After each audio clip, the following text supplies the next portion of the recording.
স্বামী মোফাজ্জল হোসেনের মৃত্যুর 4 মাস পার হতে না হতেই আরও একটি শোকের সাগরে নাজমা বেগম। 3 সন্তানের মধ্যে সবার বড় ছেলে জুলহাস বাক ও বুদ্ধি প্রতিবন্ধী। স্বামী মারা যাবার পর টাকার অভাবে ছোট ছেলে মবিনকে ঢাকার উত্তরায় একটি কম্পিউটারের দোকানে কাজে পাঠান মা নাজমা। কিন্তু সংসারের সচ্ছলতা তো দূরের কথা, এখন বেঁচে থাকায় কঠিন হয়ে পড়েছে এই পরিবারের। গত 18 জুলাই বৈষম্য বিরোধী ছাত্র আন্দোলনে সারা দেশ যখন উত্তাল, মিছিলে মিছিলে রাজপথ প্রকম্পিত, সেদিন কিশোর মবিনও যোগ দেয় আন্দোলনে। আন্দোলন জোরালো হতে থাকলে এলোপাতাড়ি গুলি ছোড়া শুরু করে পুলিশ। ঘাতক বুলেট মবিনের বাম কানের উপর দিয়ে ঢুকে ডান কান দিয়ে বেরিয়ে যায়। এছাড়াও ছোড়রা গুলিতে ক্ষতবিক্ষত হয় সারা শরীর। প্রাণে বেঁচে যাওয়ায় যেন অভিশাপ হয়ে দাঁড়িয়েছে তার জীবনে। অপারেশন হয়েছে, আমি এখনো চোখে দেখতে পাই না। মাথায় অনেকগুলো গুলি আছে, মাথা অনেক যন্ত্রণা করে।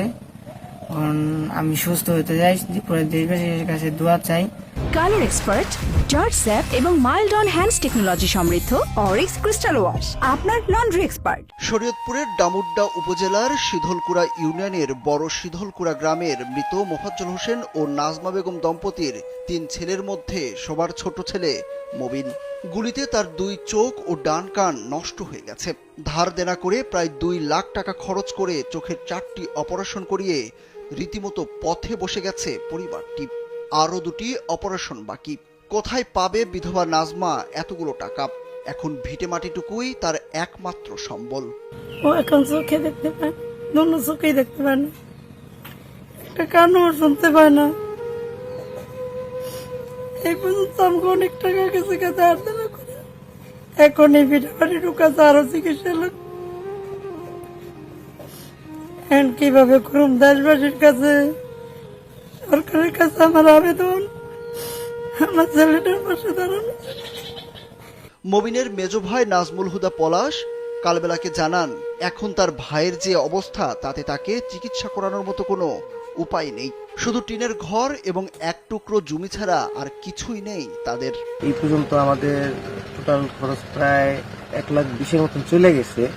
তো এখন আর কি এটা চালানোর মতন, আরো চিকিৎসা রয়েছে, এটা চালানোর মতন ওই ক্যাপাসিটিটা এখন আমাদের নেই।